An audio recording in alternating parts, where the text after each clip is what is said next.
Assalamualaikum warahmatullahi wabarakatuh.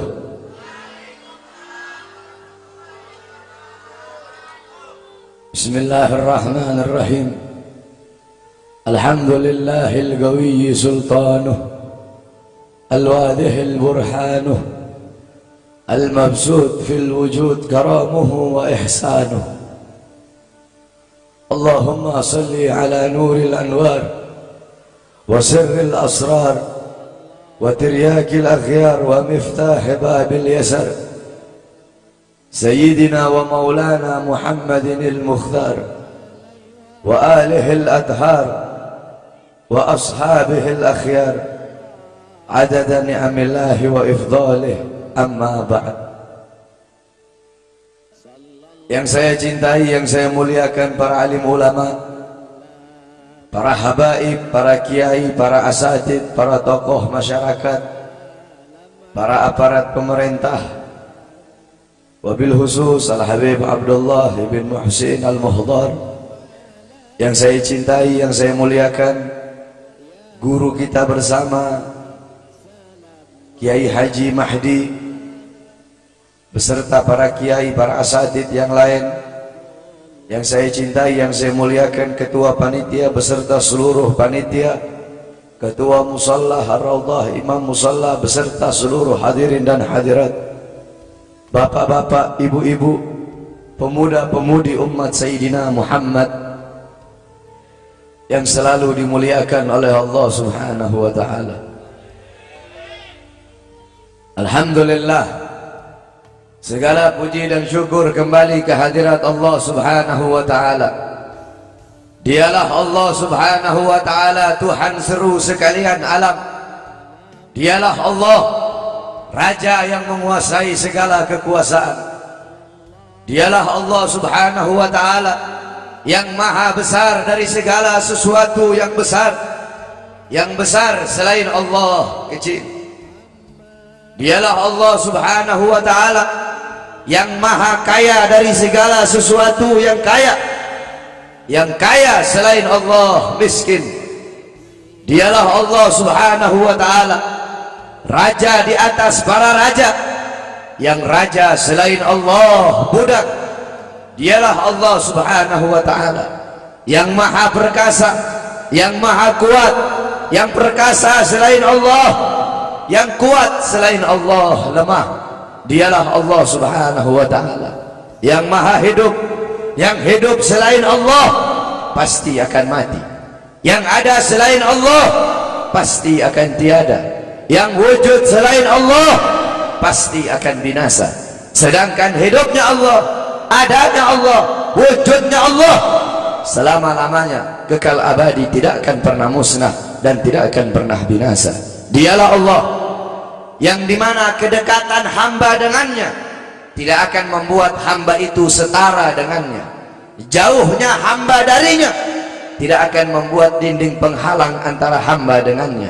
Dialah Allah yang dimana walaupun seluruh hamba-hamba dari awal zaman sampai akhir zaman semuanya berbuat baik, tidak akan menambahkan sedikit pun keagungan di sisi. Dan dialah Allah yang dimana walaupun seluruh hamba-hamba dari awal zaman sampai akhir zaman semuanya berbuat dosa, tidak akan mengurangi sedikit pun keagungan di sisinya.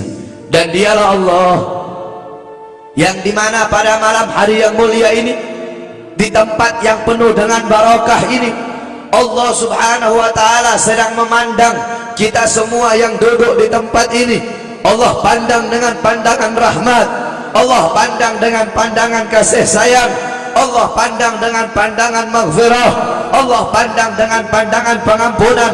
Kenapa saudara-saudara? Karena kita mendapatkan keberkahan dan kemuliaan dari baginda agung Nabi besar Muhammad sallallahu alaihi wasallam. Kita duduk di sini, kita tidak pernah memandang langsung wajahnya Nabi. Kita tidak pernah berjumpa langsung dengan Nabi. Kita tidak pernah duduk bersama-sama dengan Nabi. Untuk apa kita duduk di sini kalau bukan karena iman dan cintanya kita kepada Nabi Muhammad? Padahal kita tidak pernah berjumpa dengan Nabi, bertemu dengan Nabi tidak pernah, duduk bersama Nabi tidak pernah, tapi kita beriman kepada Nabi Muhammad, kita cinta kepada Nabi Muhammad. Kita umat yang dirindukan oleh Nabi, umat yang dicintai oleh Nabi. Rasulullah ketika beliau sedang duduk bersama para sahabat, Rasulullah berkata, wahai para sahabat, tahukah kalian golongan-golongan yang soleh? Tahukah kalian golongan-golongan yang mulia? Sahabat berkata, apakah para malaikat ya Rasulullah? Rasul berkata, bagaimana mungkin malaikat tidak mulia sedangkan mereka berada di sisi Allah? Ada lagi yang mulia. Apakah para nabi dan rasul? Bagaimana mungkin nabi dan rasul tidak mulia sedangkan Allah menurunkan wahyu untuk mereka? Ada lagi yang mulia.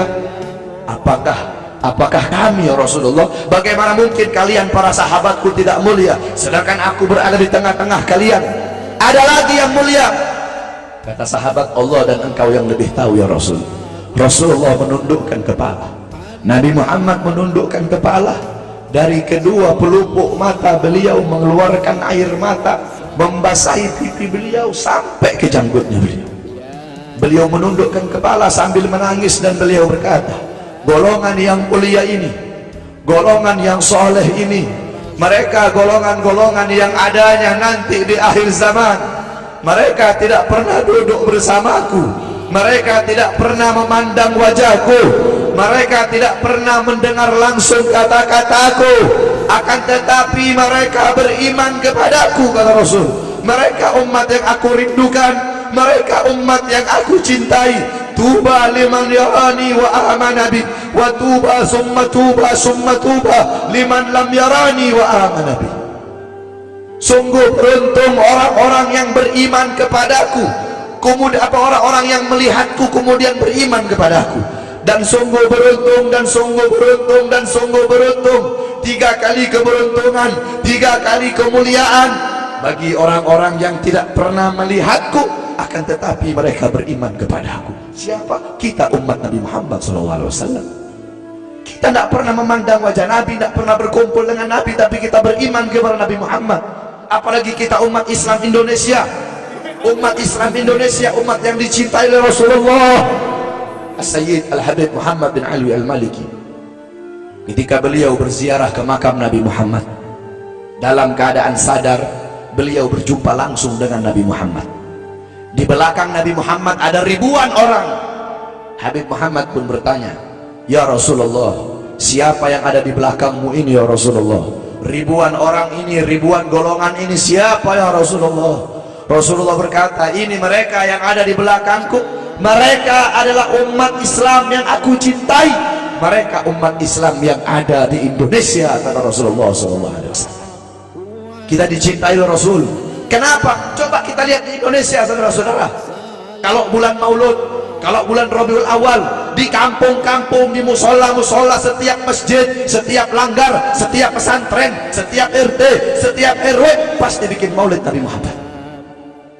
Kalau udah bulan Rajab, setiap pesantren, musola, masjid, kampung, RT, RW pasti bikin Isra wal Mi'raj sebagian Nabi besar Muhammad. Negara-negara yang lain, tempat-tempat yang lain tidak seperti kita, saudara-saudara. Makanya kita menjadi umat yang dicintai oleh Rasul, umat yang dimuliakan oleh Nabi Muhammad, umat yang dirindukan oleh Nabi Muhammad SAW. Allah berkata dalam Al-Quran, laqad ja'akum rasulun min anfusikum azizun alaihi ma'anittum harisun alaikum bil mu'minina raufur rahim. Hei sekalian umat manusia, yang kaya, yang muda, yang tua, yang muda, yang kaya, yang miskin, mulai pejabat sampai rakyat, ulama sampai umat. Hei sekalian umat manusia, laqad ja'akum, telah sampai kepada kalian, telah datang kepada kalian rasulun, utusan Allah, min anfusikum, dari golongan kalian manusia, azizun alaihi ma'anittum, sungguh berat baginya penderitaan yang kau alami, sungguh berat baginya kesusahan yang kau alami. Sebelum kalian susah, dia lebih dahulu susah. Sebelum kalian menderita, dia lebih dahulu menderita. Sebelum kalian menangis, dia lebih dahulu menangis. Sebelum kalian berdarah, dia lebih dahulu berdarah.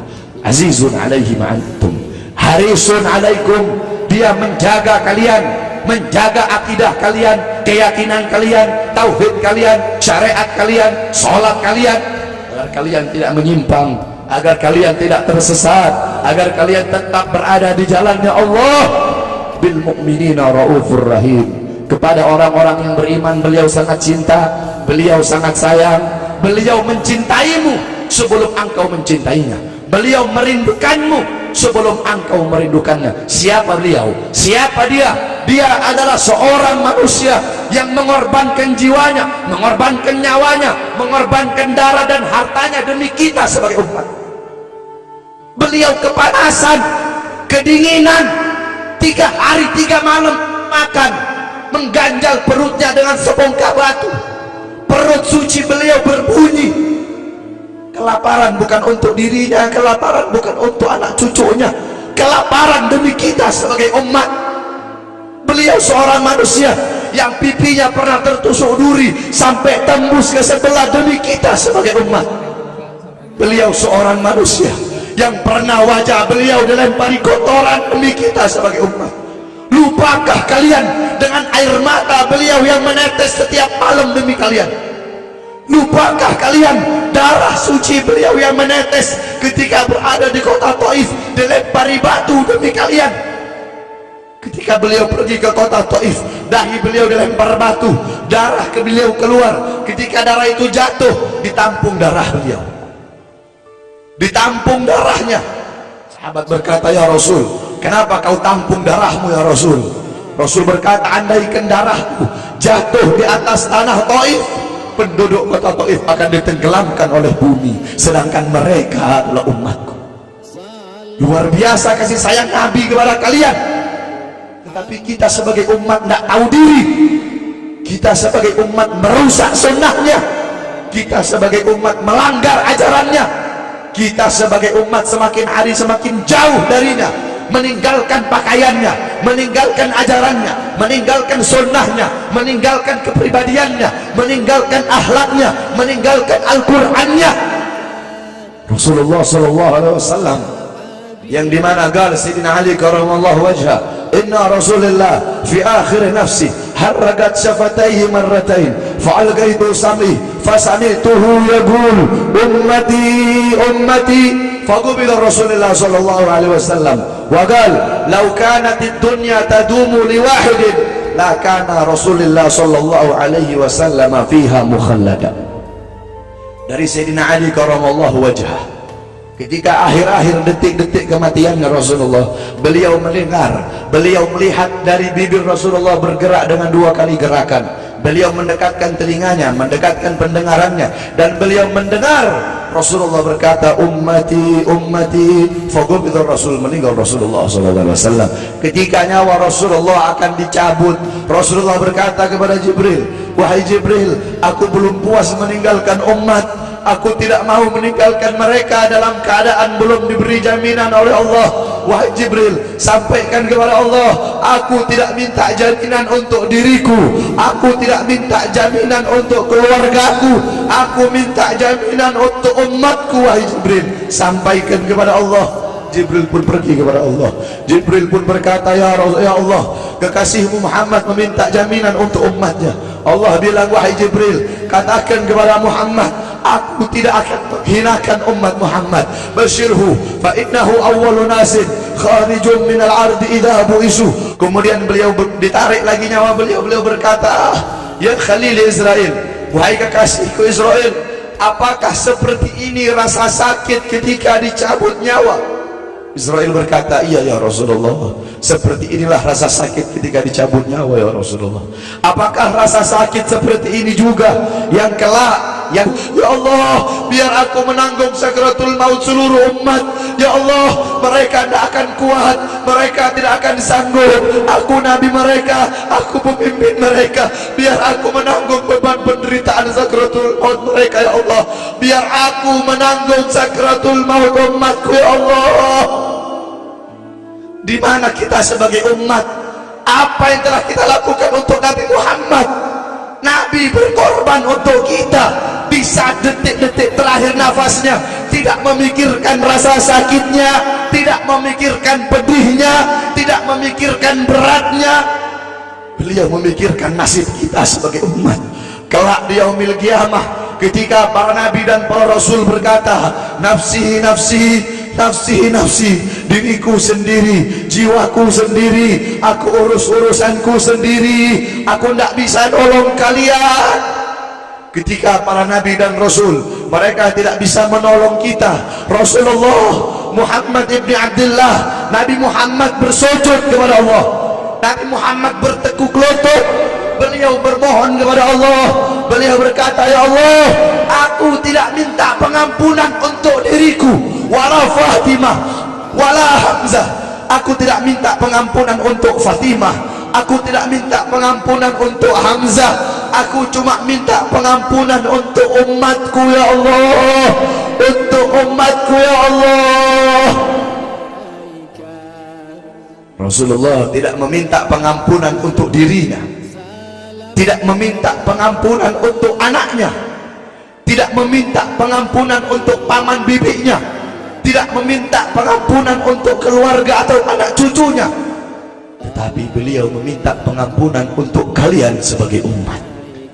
Karena begitu cintanya beliau kepada umat, karena begitu sayangnya beliau kepada umat, sampai-sampai beliau berkata, lau yushaku ahadukum bisyaukatin fi rijli la ajidu alamaha fi qalbi. Andaikan kalian, salah satu dari kalian kakinya tertusuk duri, andaikan salah satu dari kita yang duduk di sini kaki kita ada yang terkena duri, pasti kita merasakan sakit. Apa kata Rasul?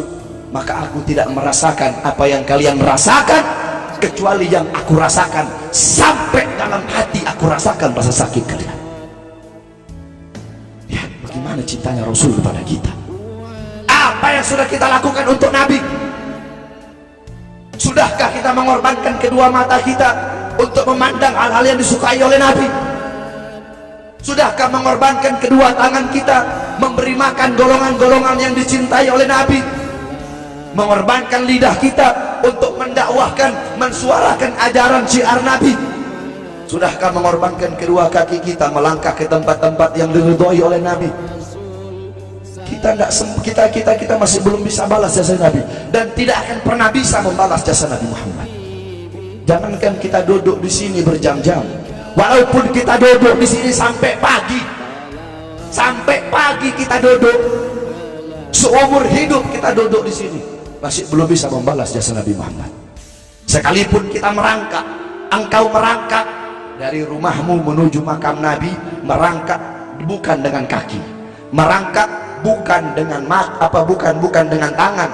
Walaupun kalian merangkak dengan kedua mata dari rumah kalian menuju makam Nabi, itu masih belum bisa membalas jasa-jasa Nabi Muhammad SAW. Kita tidak bisa membalas jasa-jasa Nabi Muhammad. Kecintaan kita tidak ada apa-apanya. Apakah kecintaan kita lebih besar daripada kecintaan seorang anak kecil yang ada di zamannya Syekh Abdurrahman Ad-Dibai? Di zaman Syekh Abdurrahman Ad-Dibai, pengarang Maulid Diba, ketika beliau ingin berziarah ke makamnya Rasul, ketika beliau ingin ziarah ke makamnya Nabi, ada satu orang anak kecil ingin ikut berziarah. Maka kata rombongan, hai anak kecil, engkau tidak boleh ikut. Ini perjalanan memakan waktu berhari-hari, bisa 4 hari, 5 hari, bahkan sampai 1 minggu. Kau tidak boleh ikut. Pergi anak kecil tersebut. Pergilah rombongan Syekh Abdurrahman Ad-Dibai untuk ziarah ke makamnya Nabi. Tanpa sepengetahuan rombongan, ternyata anak kecil tersebut bergelantungan di bawah kereta kuda Syekh Abdurrahman Ad-Dibai. Anak kecil itu bergelantungan. Dia sampai berhari-hari gak makan, gak minum, gak tidur. Hanya apa? Hanya ingin pergi ziarah ke makam Nabi. Saking cintanya kepada Nabi Muhammad, dia sembunyi-sembunyi bergelantungan di bawah kereta, gak makan, gak minum, gak tidur berhari-hari. Sampai ketika sampai di Madinah, itu anak kecil jatuh. Itu anak kecil terjatuh. Rombongan bilang, bukan ini anak kecil yang waktu itu mau ikut? Berarti sudah berhari-hari dia di bawah kereta ini, dia nggak makan, dia nggak minum, dia nggak tidur. Anak kecil itu berlari Anak kecil itu berlari sampai dia terjatuh. Saking bahagianya dia sudah sampai di Madinah, dia ambil debu-debu Madinah, pasir Madinah, dia ambil, dia usapin ke mukanya. Saking bahagianya sampai itu anak mati. Anak kecil tersebut mati membawa kecintaannya kepada Nabi Muhammad. Anak kecil itu mati gak makan berhari-hari, gak tidur, gak minum, hanya ingin ziarah ke makam Nabi Muhammad. Padahal anak kecil itu tidak pernah memandang Nabi, tidak pernah berkumpul dengan Nabi, tapi kecintaannya luar biasa kepada Rasulullah. Akhirnya anak itu dimakamkan oleh Syekh Abdul Rahman Ad-Dibai di Madinah. Anak kecil itu dimakamkan di Madinah. Nah, setiap tahun Syekh Abdul Rahman Ad-Dibai ziarah ke makamnya Nabi, pasti ziarah ke makam itu anak kecil. Yang anehnya, setiap Syekh Abdul Rahman Ad-Dibai ziarah makam anak kecil tersebut, kubur anak kecil tersebut bergeser dengan sendirinya mendekati makam Nabi Muhammad SAW. Sampai sekarang makam anak kecil itu ada di samping Masjid Nabawi. Saking cintanya anak kecil tersebut kepada Rasulullah SAW. Kecintaannya kita tidak ada apa-apanya. Kita tiap hari maksiat, tiap hari berbuat dosa, melakukan hal-hal mungkarat, dhalalat, sayyiat. Takutlah kita kepada Allah. Kembalilah ke ajaran Nabi Muhammad. Jadikan beliau sebagai teladanmu, jadikan beliau sebagai pedomanmu. Hidupkan rumah tanggamu dengan ajaran beliau, hidupkan kampungmu dengan dengan ajaran dan sunnah beliau. Jadikan rumah tanggamu rumah tangga Sayyidina Muhammad, kampungmu kampung Sayyidina Muhammad, desamu desa Sayyidina Muhammad, kotamu kota Sayyidina Muhammad.